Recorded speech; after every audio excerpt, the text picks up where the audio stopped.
In this video, I'm going to show you how to report the sale of a rental property on TurboTax. So the first thing you want to do is sign into your account, and from here you want to go to Tax Home on the left, and you want to click on Wages and Income and click on Let's Get Started.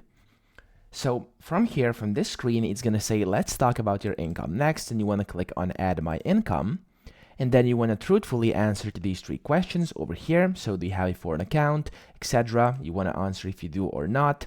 And then you can answer this too, and then this as well, and press continue.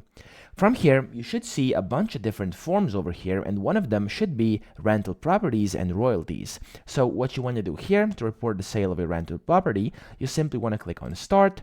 And then from here, where it says, did you have any income from rentals or royalties, you want to click on yes, and after that, just follow the steps, and they will take you through it on how you can report the sale of your rental property. So that's pretty much that. I hope this video helped you out. If it did, please subscribe to the channel and help me out as well.